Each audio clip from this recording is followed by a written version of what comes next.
요나서의 마지막 장입니다. 요나서 전반에 걸쳐서 반복되는 단어는 악, 이브이라는 악입니다. 악. 1장에서는 이 악이라는 말이 똑같은 말이 악독 또는 하나님이 내리신 재앙이라고 번역되었고 3장에서는 악한 길 할 때 악, 그리고 재앙 또다시 나온 말이죠. 이걸로 번역된 말입니다. 그리고 오늘 4장에서는 1절에서 매우 싫어하고 성내며라는 말에도 악이라는 말이 들어있습니다. 그리고 재앙이라는 말에도 악이라는 그 의미가 있고요. 그리고 6절에서 요나가 당하는 괴로움이라는 말도 악이라는 말입니다. 이렇게 악이라는 말로 요나서를 정리하면 이렇습니다. 먼저 니느웨가 악을 행하고 그로 인해서 하나님께서 또 다른 악, 즉 재앙을 내리시고자 하십니다. 하지만 하나님의 말씀을 거부하는 요나는 도망가죠. 그 요나로 인해서 요나와 같은 배를 탄 사람들에게 하나님의 악, 즉 재앙이 임합니다. 이후에 요나가 니느웨에서 말도 안 되는 설교를 하자, 5마디짜리 설교였죠. 그 설교를 하자 니느웨 사람들이 그 악에서 떠났습니다. 그러자 하나님께서 니느웨에 내리고자 하셨던 악, 그 재앙을 내리지 않고 뜻을 돌이키십니다. 하지만 이를 본 요나는 오늘 말씀에서처럼 스스로 악에 빠져서 분노합니다. 분노한 채로 햇빛에 노출된 요나는 또 다른 악, 즉 괴로움을 당합니다. 이것이 악으로 관통하는 요나서의 이야기라고 할 수 있습니다. 이처럼 요나서는 악에 빠진 사람과 그 악의 결과를 준비하시는 하나님, 또 악에서 돌이키는 사람과 악의 결과를 거두시는 하나님에 관한 말씀입니다. 말씀 속에서 요나는 선과 악을 자기가 판단하고 결정하려고 합니다. 그리고 자기 기준과 다르게 행동하시는 하나님에 대해 분노합니다. 하지만 말씀 속에서 하나님께서는 선과 악을 결정하며 또 악한 이들에게조차 자비를 베푸시는 유일한 분으로서 자기를 드러내십니다. 말씀을 통해서 우리 개인과 그리고 세상에 닥친 이 악에 대해서 분노하는 우리 자신, 그리고 우리를 포함한 악한 이들에게 자비를 베푸시는 하나님에 대해 들읍시다. 오늘도 3가지 대비를 이렇게 보이면서 말씀을 나누고자 합니다. 3가지 쌍입니다.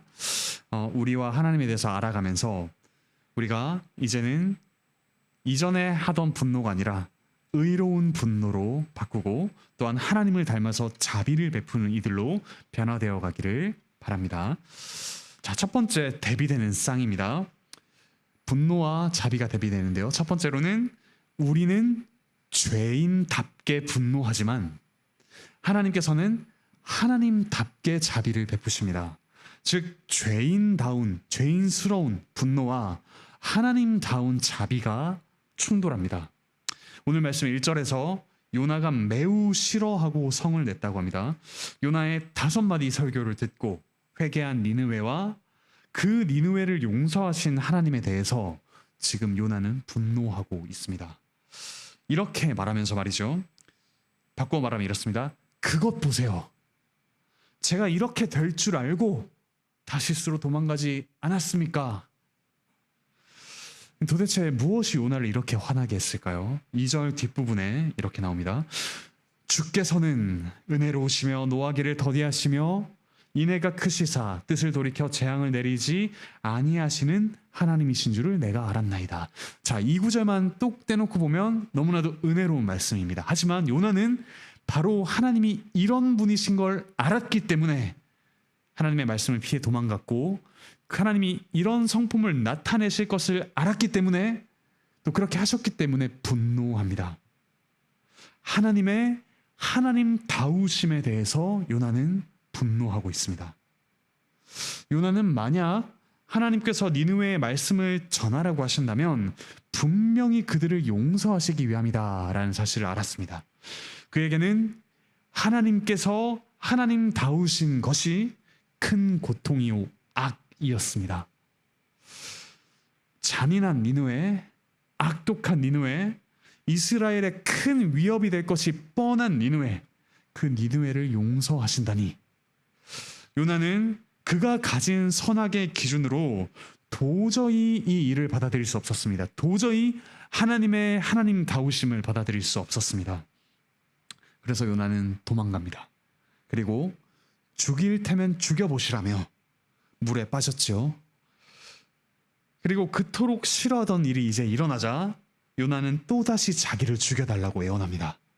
3절입니다. 여호와여, 원하건대 이제 내 생명을 거두어 가소서. 사는 것보다 죽는 것이 내게 나음이니이다. 요나는 어쩌면 당대의 그 누구보다도 하나님에 대해 잘 아는 사람이었을 것입니다. 하나님의 말씀을 받은 선지자였고 그 말씀을 받아서 이스라엘 왕과 함께 그 하나님의 일을 논하던 사람이었기 때문이었죠. 그리고 그가 오늘 말씀 아까 읽었던 2절에서 고백하는 하나님의 이 성품은 훌륭한 신앙 고백입니다. 하나님이 이러시다라는 걸 아는 건 훌륭한 신앙의 지식이죠. 이 말씀은 원래 출애굽기 34장 6절부터 7절에 나오는 말씀을 또 다른 신앙 고백 형태로 바꾼 겁니다. 출애굽기 34장 말씀은 모세가 이 금송아지를 만들어서 우상 숭배를 한 이스라엘을 위해서 하나님께 울부짖자 하나님께서 용서하시겠다면서 그분의 성품을 친히 말씀하신 내용입니다. 하나님께서 말씀하신 내용을 이제 선지자들이 받아서 신앙 고백으로 바꾼 것이죠. 그런데 이 말씀과 요나가 고백한 하나님의 성품이 다릅니다. 제가 출애굽기 34장 말씀을 읽어보겠습니다. 한번 무엇이 다른지 한번 찾아보십시오. 여호와께서 그의 앞으로 지나시며 선포하시되 여호와라 여호와라 자비롭고 은혜롭고 노하기를 더디하고 인자와 진실이 많은 하나님이라. 인자를 천대까지 베풀며 악과 과실과 죄를 용서하리라. 그러나 벌을 면제하지는 아니하고 아버지의 악행을 자손 3, 4대까지 보응하리라. 자, 어떤 점이 표현 말고 어떤 내용이 다른지 빨리 지나갔지만 혹시 캐치하신 분이 계십니까? 출애굽기 34장 6절의 끝부분에는 진실이 많은 하나님이다 라는 말이 있습니다. 그리고 거기서부터 하나님이 벌을 면제하지는 아니하신다 라는 성품이 나와 있습니다. 그런데 요나가 오늘 한 고백에는 벌을 면제하지 않으시는 하나님에 대한 이야기가 쏙 빠져 있습니다. 어떻게 된 일일까요? 사실 요나의 고백은 요엘서 2장 13절에 똑같이 나옵니다. 하지만 요엘서의 말씀에서 하나님의 보응하심이 빠진 것은 유다 사람들, 범죄한 유다 사람들에게 돌아오라, 이 자비하신 하나님께로 돌아오라라고 이야기하기 위해서 하나님의 자비하심을 강조한 것입니다. 죄를 용서하시고 오래 참으시며 긍휼이 많으신 그 하나님이 너희를 용서하신다. 그러므로 돌아오라 라는 강조점이 있었던 말씀이죠. 근데 요나는 지금 어떻습니까? 그 자비하신 하나님께로 돌아오라라고 말하기 위해서 이렇게 말하지 않았습니다. 요나는 지금 다른 심정과 의도를 가지고 하나님의 특정한 성품만을 말합니다. 하나님께서 죄에 대해 벌을 내리지 않으시는 것을 은근히 비난하는 중입니다. 하나님께서 의롭지 않으시다. 심지어 하나님께서 악하신 것이 아니신가라고 이야기하고 있는 것이죠. 요나는 자기 기준에 맞지 않아 보이는 하나님을 비난합니다. 그리고 자기가 옳다고 주장하고 있습니다. 죽기까지 하더라도 자기가 옳다라고 합니다. 저 악한 니느웨 사람들에게 하나님의 자비가 나타나는 것을 보느니 차라리 죽고 말겠다. 요나는 이렇게 말하며 하나님을 길들이고자 합니다. 자기 선악의 기준에 딱 들어맞는 하나님을 요구하고 있습니다. 그리고 자신은 끝까지 변하지 않으려고 합니다. 이 하나님께서 용서하시는 대상에 대해 요나는 끝까지 분노를 품습니다. 그리고 용서하시는 하나님에 대해 끝까지 분노하죠. 근데 이것이 요나만의 문제입니까? 우리의 모습도 자주 이와 같습니다. 요나를 거꾸로 하면 나요라고 했죠. 우리의 모습과 같습니다. 우리는 마치 하나님께서 우리의 기대와 요구에 딱 들어맞으셔야만 하는 것처럼 생각하곤 합니다. 일이 잘 풀릴 때는 그렇게 생각하지 않을 수 있습니다. 하지만 우리가 이 정도로 노력했으면 내가 원하는 것을 들어주셔야죠 라고 말할 때도 있고요. 적어도 내가 아는 하나님이라면 내 마음에 흡족하게 모든 일을 처리하셔야지요 라고 생각하며 우리의 뜻에 맞지 않는 하나님을 비난합니다. 우리는 이처럼 우리의 우리다움을 끝까지 바꾸지 않으려고 합니다. 즉 죄인인 우리는 죄인답게 죄인에 걸맞게 분노합니다. 하지만 하나님은 하나님다우심을 잃지 않으십니다. 오늘 말씀에서 요나서 내내 하나님은 하나님의 하나님다우심을 잃지 않으십니다. 그분은 우리의 분노보다 더 큰 자비로 죄인들을 용서하십니다. 때로는 우리가 원하지 않는 상황을 주셔서 우리가 우리다움을 잃게 만드십니다. 우리의 어긋난 우리다움을 포기하게 하십니다. 우리의 죄인다움을 내려놓게 하시고 하나님을 길들이려는 노력을 그치게 하십니다. 이것이 요나서 내내 이루어지는 하나님의 자비의 씨름입니다. 사랑하는 형제자매 여러분, 여러분은 어떤 상황 속에 계십니까? 그리고 그 상황 속에서 여러분의 죄인다운 분노를 품고 계시지는 않습니까? 마치 하나님께서 우리에게 빚지신 것처럼 하나님을 길들이려고 하지는 않으십니까? 마치 하나님의 아름다움은 우리에게 잔인해 보이기도 합니다. 하지만 하나님께서 그 하나님다우심을 끝까지 지키실 때 우리는 비로소 죄인다움을 그치고 진정한 우리다움을 찾을 수 있게 됩니다. 계속해서 말씀을 들으며 이 진정한 우리다움이 무엇인지 알아봅시다. 두 번째 대비되는 분노와 자비의 쌍입니다. 우리는 편협하게 분노합니다. 우리의 분노는 상당히 편협합니다. 하지만 하나님께서는 관대하게 자비를 베푸십니다. 즉 편협한 분노와 관대한 자비가 충돌합니다. 4절에서 하나님께서는 성내는 요나에게 물으십니다. 네가 성내는 것이 옳으냐라고 하십니다. 야, 너 성내는 거 잘못됐어 라고 말하지 않으시고 정말 그것이 옳은지 너의 이야기를 해보렴 이라고 초대하시죠. 5절을 보십시오. 그런데 요나는 어떻게 반응합니까? 하나님께서 네가 성내는 것이 옳으냐 물으시니까 어떻게 합니까? 성읍에서 나가버립니다. 마치 방황하는 사춘기 청소년 같지 않습니까? 청소년이지만 우리 청소년 같지 않고 방황하는 청소년, 사춘기 청소년 같습니다. 버럭 화를 내고서는 부모님이 그렇게 화를 낼 거니? 라고 물으시자 문을 쾅 닫고 방으로 들어가거나 저 밖으로 나가버리는 사춘기 방황하는 청소년의 모습을 볼 수 있습니다. 하나님에 대해 그렇게 많은 지식을 가졌으면서 그리고 하나님의 말씀을 받았으면서 요나는 지금 그 위대하신 하나님께 화를 내며 토라지고 하나님을 무시합니다. 사실 이 모습이야말로 하나님께 재앙을 받아 망해버려야 할 모습이 아닙니까? 하나님께서 정의를 시행하신다면 이 모습이야말로 니느웨가 아니라 이 요나의 모습이야말로 망해버려야 할 모습이 아닙니까? 그렇게 정의를 외치던 요나 자신은 정작 왜 이렇게 악한 모습을 보이고 있을까요? 요나는 지금 하나님의 자비로우심을 이용하고 있기 때문입니다. 요나는 자신에게 베풀어지는 하나님의 자비를 즐기고 이용하며 기뻐합니다. 하지만 그 자비가 자기를 넘어 원수에게로 향했을 때는 불같이 화를 냅니다. 똑같은 자비가 내게 오면 좋고 남에게도 가면 너무나도 싫은 것입니다. 요나는 이제 한껏 토라져서 니느웨가 어떻게 되나 하고 지켜봅니다.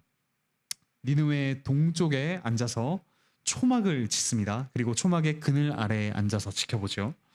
니느웨의 회개가 가짜로 곧 드러나진 않을까? 아니면 하나님께서 마음을 바꾸셔서 저 니느웨를 멸망시켜 버리시지 않을까 지켜보았을 것입니다. 하지만 이 요나가 만들었던 초막, 이 초막의 그늘이 아마도 이 해를 완전하게 가려주지 못했을 것 같습니다. 사실 해가 움직이면 이렇게 그늘이 바뀌죠. 이 초막을 아무리 잘 지어도 해를 막지는 못했던 것 같습니다. 그래서 6절에서 하나님께서는 박넝쿨이라고 번역된 이 식물을 예비하셔서 요나를 가리게 하셨습니다. 여기 예비하다라는 말 어디서 많이 들어보지 않았습니까? 바로 1장 17절에 큰 물고기를 예비하셨다라는 말과 같은 말입니다. 큰 물고기를 통해서 하나님께서는 요나를 죽음에서 구해내셨습니다. 그리고 이제는 그 놀라운 어떤 기적적인 사건이 아니라 일상에서 그냥 우리가 흔히 보기에 지나쳐갈 만한 박넝쿨, 그 박넝쿨을 준비하셔서 요나를 뜨거운 햇볕에서 구해내십니다. 6절에 나오듯이 요나는 햇빛 때문에 괴로움을 받고 있었습니다. 아까 이 괴로움이 악이라는 말과 같다 했습니다. 즉 재앙을 받고 있었던 거죠. 요나 스스로 초래한 재앙이었습니다. 그렇지 않습니까? 아무도 시키거나 내쫓지 않았는데 요나는 스스로 밖에 나가서 니느웨 동쪽에 앉아서 이 뜨거운 햇볕 아래에 자신을 둡니다. 그리고 초막을 만들어도 이 괴로움, 악, 재앙에서 벗어날 수가 없었죠. 마치 아담과 하와가 죄를 짓고 난 뒤에 무화과 나뭇잎으로 자신들을 온전히 가릴 수 없었던 것처럼 이 악에 빠진 요나는 자기를 보호할 수 없고 재앙을 온전히 맞게 됩니다. 그런 하나님께서 박넝쿨이라는 작은 식물을 예비하셔서 이 악에서부터 요나를 구원해 주고 계십니다. 그러자 어떻게 합니까? 6절 끝에서 요나는 크게 기뻐합니다. 하나님의 자비를, 이 조그만한 자비를 맛보자 요나는 엄청나게 기뻐합니다. 그런데 하나님께서 7절에서 또 한 대상을 예비하시죠. 여기도 예비하다는 말이 똑같이 나옵니다. 바로 또 우리가 주목하지 않는 한 마리의 벌레입니다. 그리고 그 벌레가 박넝쿨을 갉아 먹어버립니다. 그러자 하나님께서는 또 하나를 더 예비하십니다. 8절에 나오는 뜨거운 동풍입니다. 예비하다라는 말이 계속 나오죠. 박넝쿨 그늘이 사라지자 뜨거운 동풍과 해가 이제 정말로 요나를 괴롭게 합니다. 얼마나 괴로웠던지 요나는 또 스스로 죽기를 구합니다. 네, 우리가 그냥 하는 말로 더워 죽겠다, 추워 죽겠다라는 말을 하지만 여기선 정말 죽기를 구할 만큼 요나는 괴로워합니다. 사는 것보다 죽는 것이 더 낫다고 이야기합니다. 고작 박넝쿨 하나에 기뻐하던 요나는 이제 고작 벌레와 바람과 햇볕 때문에 죽을 만큼 괴로워합니다. 스스로 초래한 재앙 때문에 괴로워합니다. 그러자 9절에서 하나님께서는 그런 요나에게 물으십니다. 네가 이 박넝쿨로 말미암아 성내는 것이 어찌 옳으냐. 그러자 이번에 요나는 쾅 문을 닫고 나가버리지 않고 그답게, 죄인답게 대답합니다. 내가 성내어 죽기까지 할지라도 옳으니이다.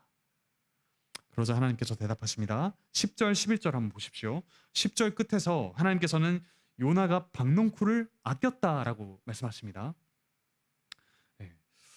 그런데 그 박넝쿨은 요나가 자기 힘으로 얻은 것이 아니죠. 수고도 아니하였고 재배도 아니한 박넝쿨이라고 합니다. 즉 이 박넝쿨은 순전히 하나님께서 괴로워하는 요나에게 베푸신 자비였습니다. 요나의 힘으로 얻은 것이 아닙니다. 하나님께 토라져서 하나님의 자비를 이용만 하는 요나에게 베푸신 하나님의 작지만 놀라운 자비였죠. 게다가 그 박넝쿨은 하룻밤에 났다가 하룻밤에 사라집니다. 극히 작은 피조물입니다. 요나가 그런 박넝쿨을 그토록 아꼈다면 이제 하나님께서 되물으십니다. 그렇다면 나는 어떻겠느냐? 하나님께서 생명을 주시고 보호하시며 유지하신 니느웨, 그분이 손수 창조하신 사람과 동물로 가득한 저 니느웨를 하나님은 얼마나 아끼실까요? 요나에게는 박넝쿨에 대한 권리가 없었지만 하나님께서는 니느웨에 대한 권리가 있었습니다. 온 세상에 대한 권리를 가지신 분이 하나님이시죠. 그 하나님께서 자비를 베푸시는 것에 대해 요나는 무엇이라 말할 자격도 권리도 없었습니다. 즉 하나님께서 지금 이렇게 박넝쿨을 주셨다가 다시 거두어 가신 것은 요나가 니느웨에 요구했던 엄격한 정의를 아주 작게 경험한 사건입니다. 체험 실습이었습니다. 현장 학습이었죠.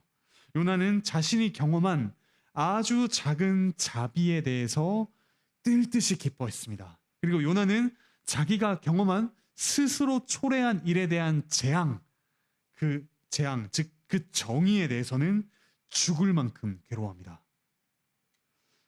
하나님의 자비가 요나에게 적용된다면, 이 하나님의 정의가 요나가 요구했던 그 하나님의 정의가 요나 자신에게 적용된다면 사실 요나는 이 중동의 뜨거운 햇볕이 아니라 저 활활 타는 지옥의 불을 경험해야 했습니다.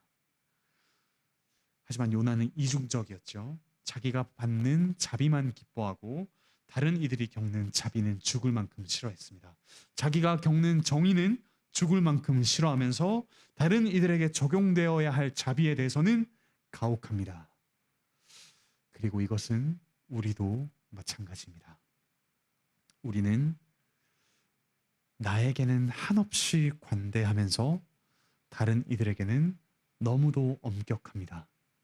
내가 받는 자비는 마치 나의 권리인 것처럼 여기며 이용하며 당연하게 여깁니다. 하지만 다른 이들이 분수에 넘치게 받는 자비에 대해서는 하나님의 편애라고 생각하며 하나님의 부당하심이라고 생각하며 시기하고 질투합니다.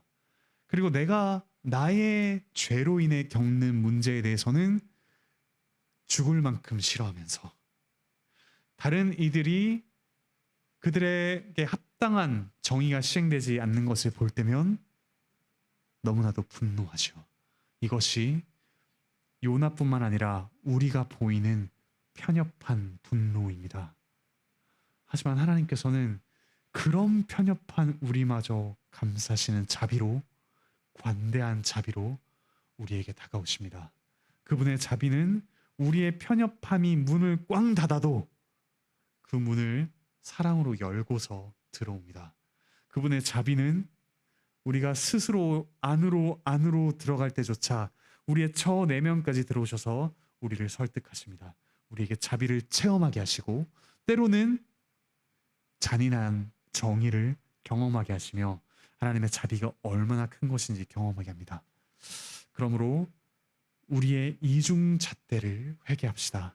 우리가 나에게만 관대하고 다른 이들에게는 한없이 엄격했다면 하나님께서 베푸시는 놀라운 자비가 나와 다른 이들에게 미치기를 간구하며 우리 역시 관대한 사람으로 살아가야 되지 않겠습니까? 이것이 하나님께서 요나를 다루시는 놀라운 방식입니다. 하나님께서는 요나의 편협한 분노에 휘둘리지 않으시고 오히려 관대한 자비로 덮으시며 요나를 변화시켜 가십니다. 이제 마지막으로 세 번째 대비상을 말씀드리고 말씀을 맺고자 합니다.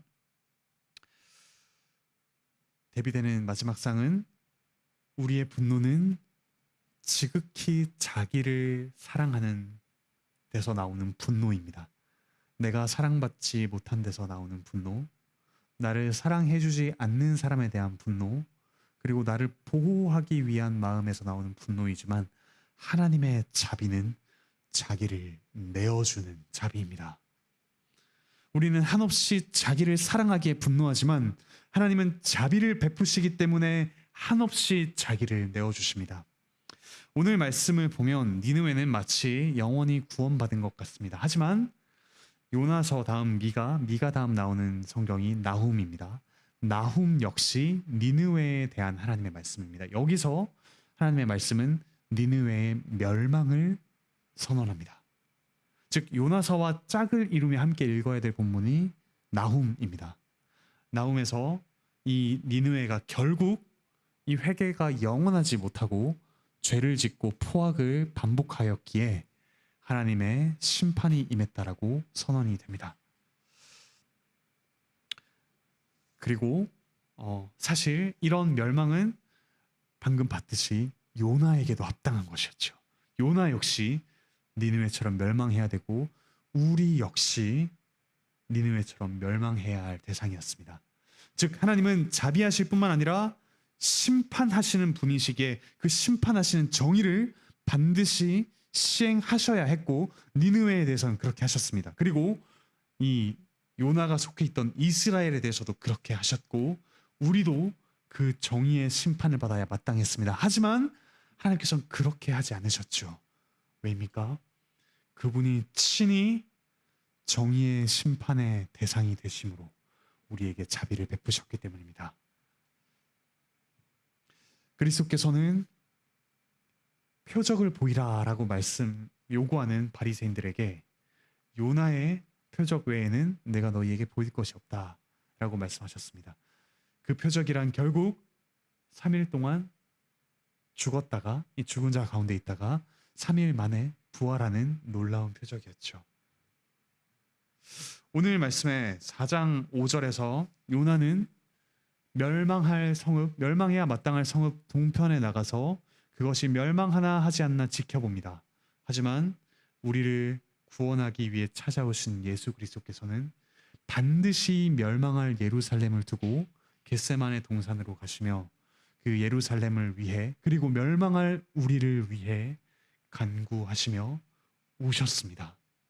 요나는 분노로 가득하며 이 원수로 가득한 니느웨에 대해서 눈에 불을 켜고 바라보았지만 우리의 구주이신 그리스도께서는 멸망해야 마땅할 우리를 위해 우시고 또 친히 그 멸망을 감당하셨습니다. 오늘 말씀 2장 9절에서 요나가 대답하기를 내가 성내어 죽기까지 할지라도 오르니이다 라고 했습니다. 그런데 이 말씀을 헬라어로 번역한 70인역이라는 성경이 있습니다. 이 성경의 표현을 그대로 신약 성경에서 반복하는 구절이 마태복음 26장 38절입니다. 같이 한번 읽어보실까요? 마태복음 26장 38절입니다.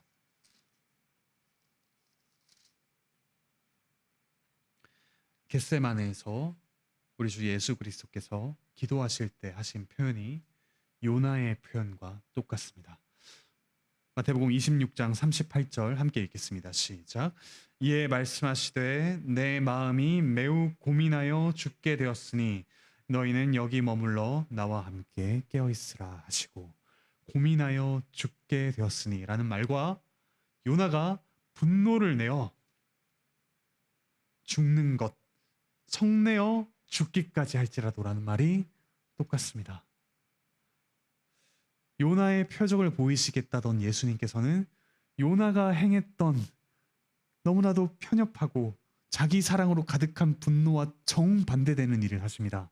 그분은 하나님의 진노에 자기를 맡기기 위해 하나님의 자비를 완전하게 실행하시기 위해 자기를 내어주시며 고민하며 죽기까지 기도하셨습니다. 그리고 십자가에서 그늘 한 점 없는 그 십자가에 나체로 달리셔서 하나님의 진노를 그대로 경험했습니다. 그때 하늘이 어두워지고 햇빛 한 점 없었지만 하나님의 진노의 뜨거운 불길은 오직 십자가에 달린 예수 그리스도에게만 집중되었습니다. 거기에는 예수 그리스도의 머리를 가려줄 박넝쿨 하나 없었고 그를 위해 손으로 하나님의 진노를 가려줄 어떤 의인도 없었습니다. 오직 예수 그리스도만이 하나님의 진노를 담당하는 그 뜨거운 자리에 홀로 매달리셨습니다. 그리고 거기서 하나님의 심판하시는 정의가 완전하게 이루어졌고 그 정의가 이루어짐으로 이제 우리가 멸망하지 않고 하나님의 자비 가운데 살아가는 놀라운 하나님의 자비가 이루어졌습니다. 하나님은 자기를 내어주셔서 정의를 이루시고 우리에게 자비를 베푸셨습니다. 그 하나님의 사랑받는 자가 바로 우리입니다. 우리는 은혜가 우리에게 막혀서 더 이상 흘러가지 않는 은혜의 막다른 길이 아닙니다. 그 하나님의 은혜는 우리의 인격을 뚫고서 이제 우리로 하여금 다른 이들에게 우리 자신을 내어주는 그리스도를 닮아 자비로운 자로 우리를 빚어갑니다. 은혜의 막다른 길이 아니라 은혜의 통로가 되게끔 우리를 빚어가십니다. 요나가 아마도 이 요나서를 기록했을 것입니다. 근데 흑역사 아닙니까? 하나님의 말씀을 맡은 선지자가 이토록 완고하게 불순종한 기록을 적나라하게 적은 이 말씀은 요나의 흑역사라고 할 수 있습니다. 하지만 요나는 이 말씀을 적었습니다. 왜 그랬을까요? 이렇게 자기를 변화시켜 가시는 하나님의 은혜를 알았기 때문입니다. 그리고 오늘 말씀 마지막 11절, 내가 어찌 아끼지 아니하겠느냐라는 하나님의 질문에 요나의 대답은 없습니다. 하지만 이 요나서를 기록함으로, 이 말씀이 우리에게 전해짐으로 이것이 바로 요나의 대답이 되지 않았겠습니까? 그리고 그것이 곧 우리의 대답이지 않을까요? 하나님, 우리에게 자비를 베푸시는 것이 저희에겐 자격이 없지만 합당한 하나님의 권리입니다. 아니, 부디 자비를 베풀어 주시고 우리를 아껴 주십시오. 이것이 우리의 대답이고 하나님이 친히 자문자답하셨습니다. 우리를 아끼시는 하나님의 자비를 보여주셨습니다. 그러므로 사랑하는 형제자매 여러분, 이토록 놀라운 하나님의 자비를 받은 우리는 어떻게 해야 되겠습니까? 우리는 우리와 이웃들을 망가뜨리는 죄에 대해서는 분노해야 합니다. 우리의 분노의 대상은 죄인이 아니라 죄입니다. 악입니다. 그리고 우리의 사랑의 대상은 우리 자기 자신을 넘어 내 이웃을 내 몸과 같이 사랑하라 하신 우리의 이웃들, 우리의 자비가 필요한 자들, 바리새인의 대답에 따르면 자비를 베푼 자라고 했던 그 자비의 대상이 될 이들이 우리가 사랑해야 할 대상입니다. 그러므로 우리는 더 이상 은혜의 막다른 길이 아니라 은혜의 자비, 은혜의 통로, 자비의 통로가 되며 우리에게 분노를 유발하는 그들을 품으시길 바랍니다. 우리 하나님처럼 비록 우리가 베풀 수 있는 자비가 박넝쿨만 하더라도 우리는 더 이상 나요라고 말하는 요나를 넘어 그리스도요, 하나님이시요, 하나님을 가리키는 손가락이 되어서 자비를 베풀며 살아가는 그런 복된 삶을 사시길 바라고 축복합니다. 우리 함께 말씀을 기억하시면서